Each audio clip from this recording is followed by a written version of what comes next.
Hey YouTube, we'll let some people show up here. If anybody wants to, then we'll start talking about what today's about. Tell you what, these first minute when nobody's here always makes me nervous. Is anybody gonna make it? That kind of thing. All right. You know what? Tell you what. Evening, y'all. I'm an idiot though, so bear with me 1 second. Nah, I'll screw it. I'm just gonna use a crappy chair. I'm gonna use my crappy chair. That way you ain't gonna wait on me. Alrighty. How we all doing today? It's people. There we are. Hi from San Diego. Let's do this. Yeah, we are gonna definitely do this.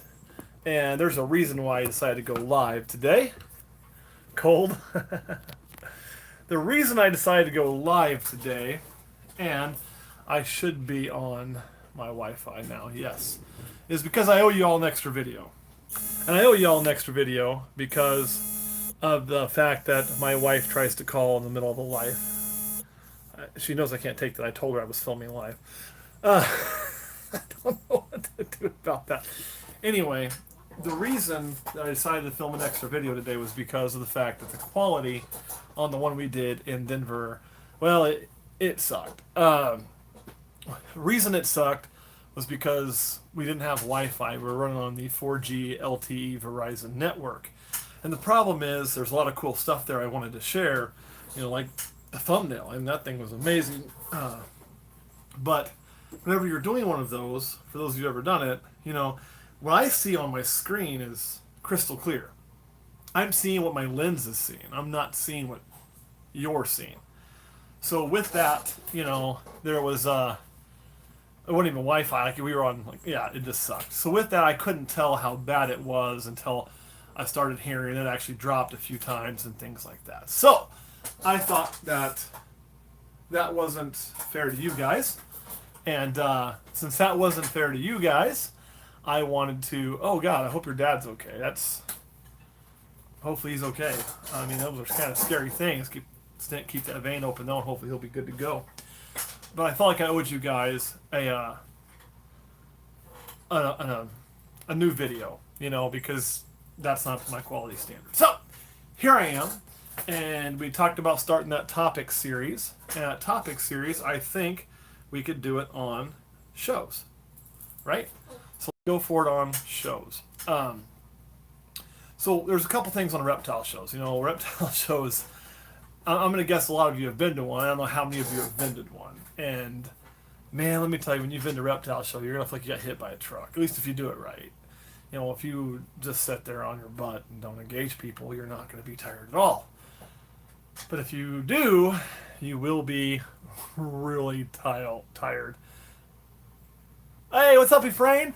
For those of you that don't know, we did the video from Wild World, and Efrain was the gentleman you saw in the video who was with me with the big cat. So he's the guy that raised those cats. So it's really cool that he's on here.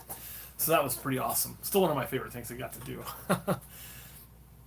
I think you guys got more, I would hope. And I know, actually, in Texas, I know you got some venomous shows, too, which is pretty cool. So when you go to a reptile show, I mean, I want to know what you guys think of them. And yes, we have had some locks. Go there scared. And I'll tell you, too, with that reptile show, I put one of my own theories to the test. And we did that video about inclusion and trying to include everybody in the reptile hobby and not prejudging your customer base and not prejudging people. Oh, this looks like the reptile guy, and that doesn't. And I made an effort to, when a couple would come up, to engage the female. I always engage the woman when they come up. I say hi to both of them, but I would always make sure and ask her a specific question or ask her, what are you looking for? And really try to engage her, And I think that actually helped us with our sales. We had a good day. Oh, you did? That's awesome, Eli. I'm glad that we could get you hooked up. What'd you get? I am curious. And cause we sold a lot, so I remember who all got what. And it was amazing, Whenever we did that, we did wonderful. And I found that more often than not, if you had a couple come up, okay, like a guy and a gal come up to your table, they were both into snakes. Or the girl was and the guy wasn't. Very rarely, I think maybe once or twice, I had a couple come up and the guy was into it and the girl wasn't. It seems like the girl's not into it. She just doesn't go. You know what I mean? She's not going to go to be supportive. She's like, you do your thing. But, yeah. And how can you get comfortable? You just got to be around them, you know? I mean, the only way to get comfortable with snakes is to hold a snake, handle a snake, be around a snake. And if that's too big of a leap for you, and I understand it's going to be for a lot of people, uh, be around somebody else that's with them. Just that little bit in. Oh, you got the vanilla spider Enchi? Oh, yeah. Okay, now I know exactly who you are. That is awesome. This was one of our last sales of the day. And that was amazing. You know what, Eli, we were actually talking about you on the drive home. True story. Me and Jeff, who was with me selling, as we're driving home from Colorado, we were talking about how we figured that in a few years from now, we're going to be going to a show. We're going to be seeing you as a vendor. And that was cool. I really enjoyed meeting you out there and your whole family. The passion you showed, and for you and your sister, both at the age you are, to have, the knowledge that you guys have, and for your parents to be as supportive of you as they are into it is just a rare thing. And I think your family's going to do amazing stuff. So I just do. So the trip back was good. And like I said, Kadarius, you just got to be around them. I mean, you're not going to get over that fear unless you're with them or with people that have them. I mean, that's the only way to do it. You can't learn to swim unless you jump in the water, right? You're not going to learn to swim on land. You're not going to learn not to be afraid of snakes by not being exposed to them. You can start by watching videos, watching people that go around somebody that has them, and just be there when they're out. Then eventually work your way up. So that's about the best way you can do it. And I didn't get to go to Tinley, Laura. That was when Kurt got married. So we went to Denver. I love going to Denver, so we went to Denver, and not for what some people are probably going to think I love going to Denver for. I just think it's a pretty view, and I love the mountains, and I've always had good luck there. So we went to Denver is where we were. We missed Tinley. What should you look for? Oh man, we get to that really a second. What you should look for when you go to pick up a snake is, first of all, get what you want. Second of all, check it over. Like, if you're gonna be there in person, check it over. See if you see any mites. See if you hear any weird things when it breathes, like respiratory. See if you just gotta inspect it. And then just the overall health. It shouldn't be too thin. Its eyes should be nice and bright unless it's in shed. Those kind of things. And hey, Corey, welcome here. And again, one more time, thank you to everybody there at Colorado Cold Bloods for putting us up. That was awesome. So yes. And the feeling, that's interesting on snakes. And I've yet to wrap my head around on where exactly I think they're at. I think snakes learn, but I don't know if they have the same emotions as mammals do. I don't think, like my boy Zeus here, I love Zeus. You guys know I love Zeus. I love Zeus a lot, right? This is my boy right there. But does Zeus love me? And I'm going to say he doesn't. I think people, he's comfortable with me. He doesn't try to bite me. He's used to being handled. He's used to being out. He's used to being handled by a lot of people because he goes to a lot of shows with me and things. He kind of tames down. He learns that this is not dangerous. He learns that this is not a feeding experience. He learns there's nothing to be afraid of. So he's got no worries. But does he feel the capacity of love? I don't know. Right now he feels the capacity of, since I got him out, he feels the capacity of wanting to see one of his girlfriends. So we'll go ahead and, actually it's his mom, but it's kind of the same thing today, right? So I don't know if they have the same emotional range as a mammal, but I think they're much more instinctual, but they're still amazing creatures. It's not that they're, a lot of people say, oh, snakes are kind of dumb in the brain. They don't think like we do, they don't do this. But I don't think that's the case. I think it's just different. They think different. They react different. They have different modes. So they're a whole different creature. And I feed my snakes once a week. Like clockwork, once a week. So that's, some people do babies more often, like every 5 days. I found it's just easier for me to do, and just once a week because it keeps doing on the same schedule. You know what I mean? So if I can keep on the same schedule, it's much, much easier for me. So yeah, like they're completely different emotional range than we are. And it's more of a survival instinct for them than it is for us. Plans with Zeus? You know what? We're actually going to do videos of all the pairings we're going to be doing in a segment, a little piece at a time. Like you saw one of them. Zeus's plans, I'll share all of them on his video. He'll probably get his own because he's my hero. But I will go ahead and show you one of his plans since we're here. And that is right there. And that big girl there is a pastel 100% het for SK Exantic. It is also his mom. Yeah, I know it's his mom. And that's okay. They were unrelated parents. So it's working out. I don't know if I'm getting big or not. It's always shocks me to see where we're at. And I am in Kansas. That's where I am. Actually in Manhattan, Kansas. A Wildcat emblem there. So that is where we are. But I want to talk about when you go to a show what you should prep for. Yeah, I just skip them if they don't feed Wayne. I just like they miss, and then we come back to it. It's like when you go to a show, there's two. You're going as one of two things. Typically, you're going as well. You can be both. Actually, a lot of times I'm both. You're going as a customer or you're going as a vendor. And I'm going to say, if you're going as a customer and you're a customer that's a breeder, like if you're me, like if I'm going to go to a show as a customer, what do I look for?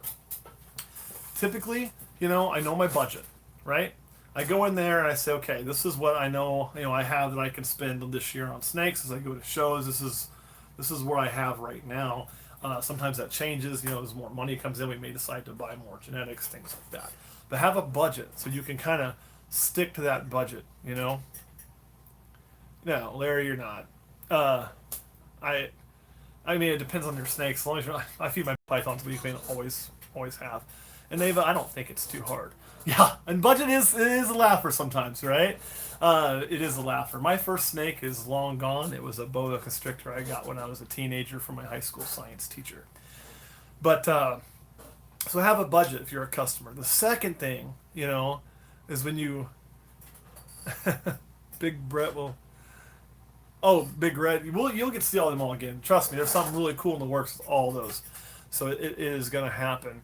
But, and for asking how to get in touch with me to buy an animal, the best way is Patreon. For all you Patreon members, too, I don't know exactly what time. I know we set around 8. We may go a little long here. But once we're done here, we're sliding over to Patreon for these Patreon special this month.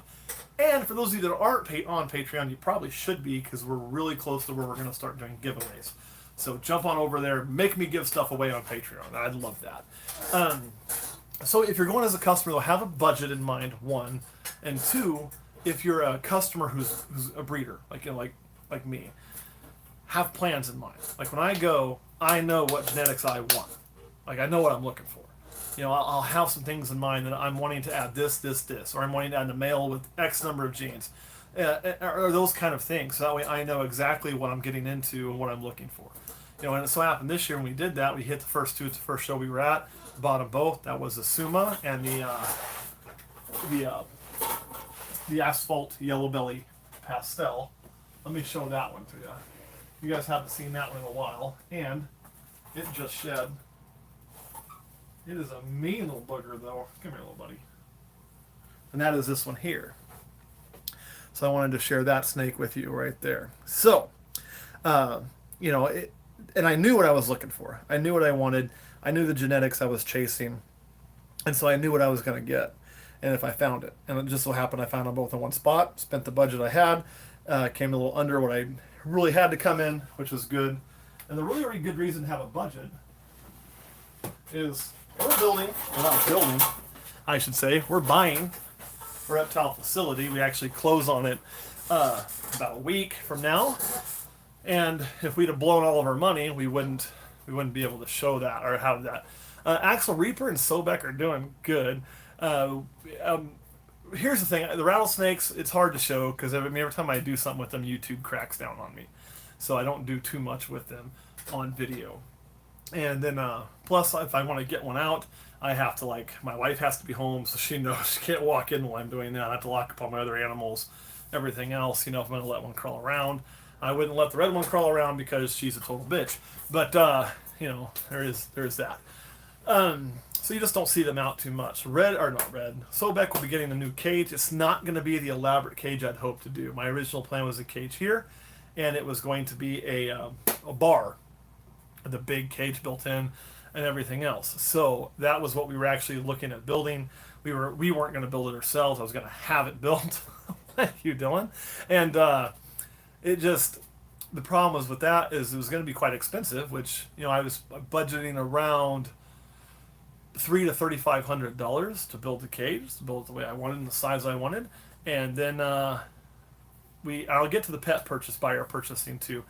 Um, but then we decided to buy this reptile facility. This really good deal came up, and I couldn't pass up. It was a once in a lifetime opportunity for us, and so I got it instead.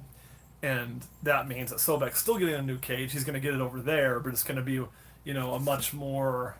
Still going to be. He don't care. Like that's the thing. He doesn't care if his cage has a built-in bar and viewing area and all that. He just wants the space and comfortable. So he's going to get that still by using like a stock tank style cage we'll set up. It did delay it a little bit, which is kind of a bummer, but all in all, it's going to be better for me and better for all my animals to have this new facility, and better for you, so I'll be able to produce a shit ton more. Or here, I'm kind of locked by what I can do. So you will, and once we get that situation over there solved and done, and I build it over there, I will build it in a way, because it won't be a glass tank then, that will have a better filming opportunities where we can really do some cool work with it. So that's going to happen. You will get more Sobek, I promise. He's one of my favorite things to have. And yes, there are plans on breeding hots, but I got to get some USDA license stuff taken care of first. There's a few hoops to jump through. Have to finish the zoo, which is under construction, to get through those hoops. And then we'll be building breeding hots. Now, when we do the hot breeding, it won't necessarily be hot breeding as Olympus Reptiles. That'll be all through more of the shop that I'm a part owner in. That's kind of what I do there. And so that will be it. So, first Reaper kill north again. I don't understand what you're wanting there, Jacob. I kind of think it got auto-corrected. Yeah, no shit, right? I've been drinking a lot of Coke lately. So, and how long have I been doing this?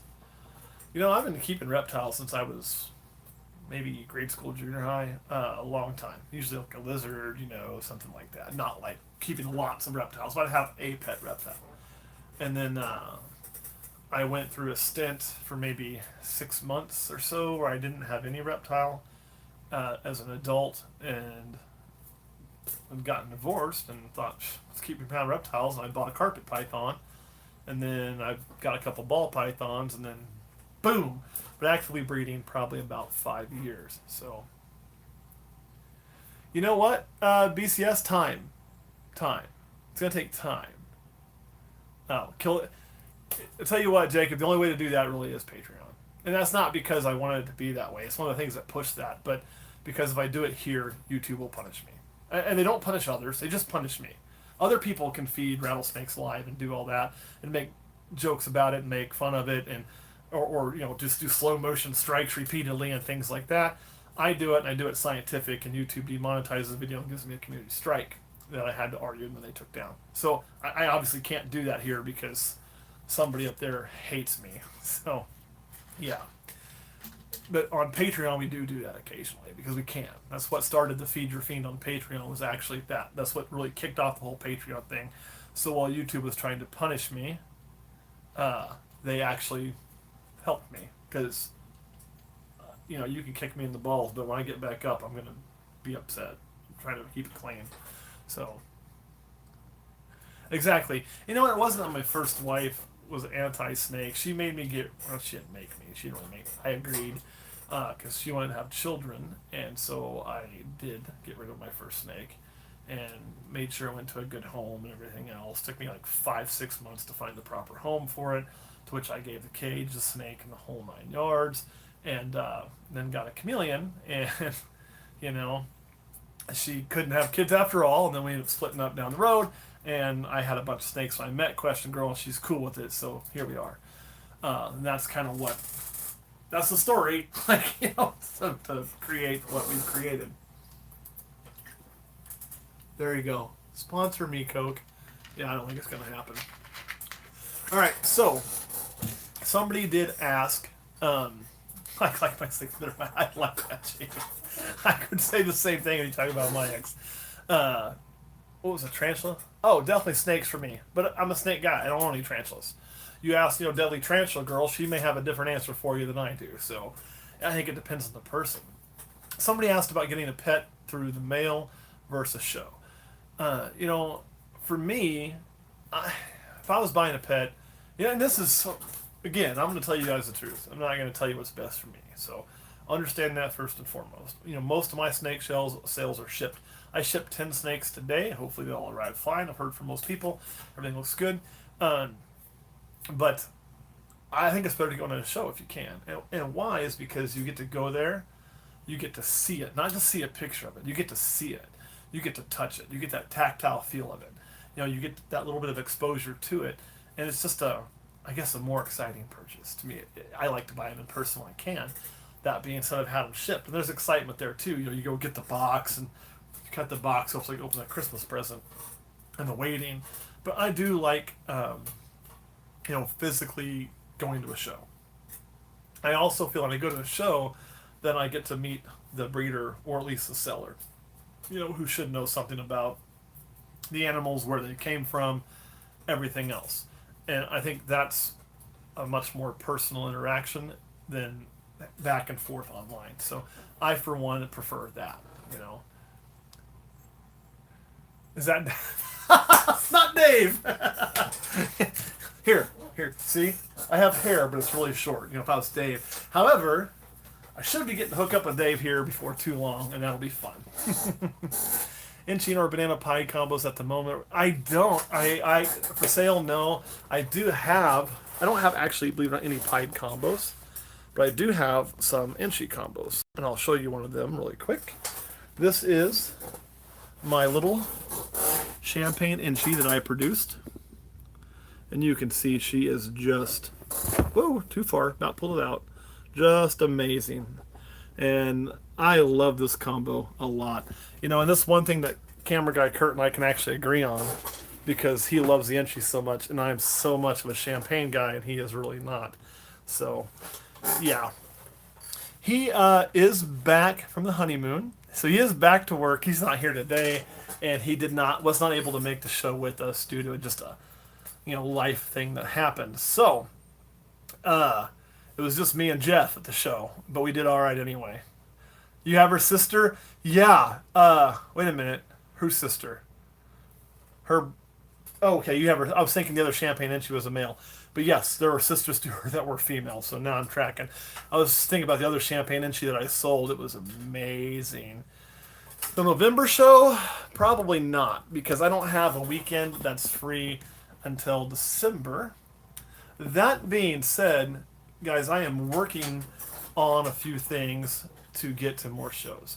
And I don't have any bananas available. I keep bananas, and I breed bananas, but I don't have any available at the moment. I'll show you my favorite banana here in a second. Here's what I want to know. So some of you have already said that you saw me at the show, and came up and you talked to us, and some of you bought some snakes from us. So for those of you that were there, I was vending at the show because I wanted to be there. I hadn't made many shows in a long time because of it's a great problem to have, because Patreon buys most of my snakes. When I don't have snakes to take, I can't go to a show. So what I did was I contacted tall grass reptiles. And you guys know a lot of my animals come from tall grass. I am a big believer in the animals they produce and the stock they have and the quality they have. Right?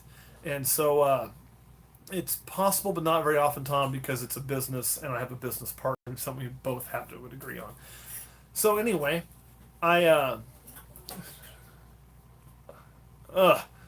you know what, though? We can do hold-up facility if you ever do want something, Corey, and that's how I usually pick up mine, so I don't have to worry about them driving it. But anyway, I vended for tall grass. And, it was obvious what I was doing. It wasn't like we were representing somebody else's animals as my production. We gave them all the credit in the world. We had their sign up. I did have my tablecloth up. We did sell some of our shirts and hats and things like that. What I want to know is, what do you guys think of that? Think of me vending for tall grass. If we do more of that, I'll get to probably more shows for a while. And, but did you guys like that? For those of you at the show, is that okay with you to have me there, even if I wasn't vending my own stuff, but if I was vending a place that I trust explicitly? And I wouldn't vend just for anybody. Like, there's probably, nobody else I could think of that I'd vend for in the area. So, Okay. Yeah, they were at Tinley. I had to miss that one, so. All right. So apparently everybody says, yeah, please remember to hit the thumbs up. I love when people take care of that and I don't have to. So it sounds like that was a good idea. So we can do more of that. Hopefully it won't be every weekend or anything like that, but I will try to work with them to do some more of that if we can. Um, it was. Oh, yeah, it was probably, I think it was Big Sky. Was where you probably saw me. I haven't had a chance to watch it yet. Hopefully it was good because I've been so busy, man. Yeah, I need to get there. Tinley, Brian, I want to go to Tinley so bad. I wouldn't have anything to vend at Tinley, but I wanted to go just to kind of go, and hook up with like you. I've never got to meet Miguel. I'd like to meet Miguel. I think he was there, and hook up with the other Bryans, both you guys, and just kind of get to see everybody. Kaufman was there, all of that kind of stuff. That's what I wanted to go there for. But here before, I had an event with Question Girl, and I won't miss family events. They're too important, especially as busy as I am. And this year, Kurt got married, so it is what it is, right? So I saw a quick one go by about Daytona Repticon. I love Daytona Beach. My brother lives in Daytona Beach, so for me, it's an opportunity to go and have some fun. And I did go there one year.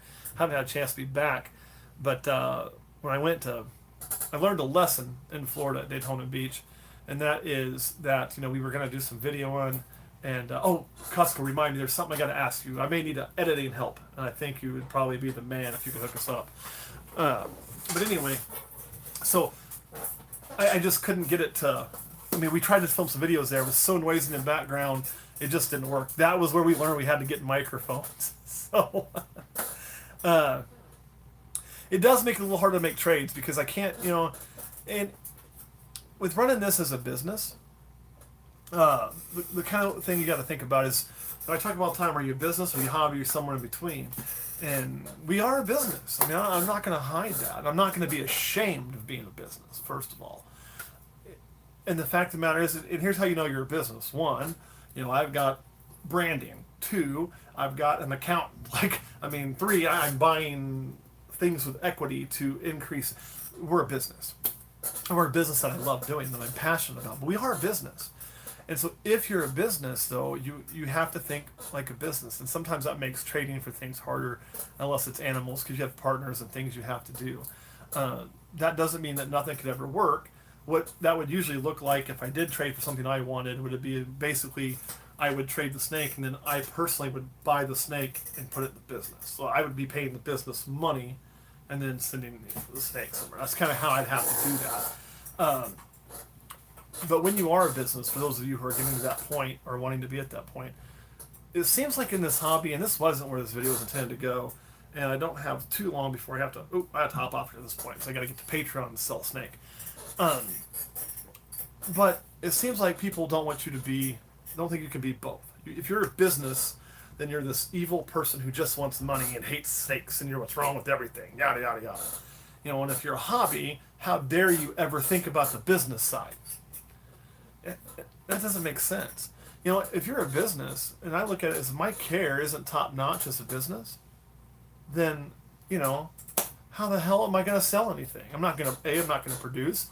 B, I'm not going to be able to sell stuff if my care is crappy. So when you have it as a business, you have to still have great care for your snakes. You have to. And you have to be passionate. Because if I'm not passionate, it's not going to sell.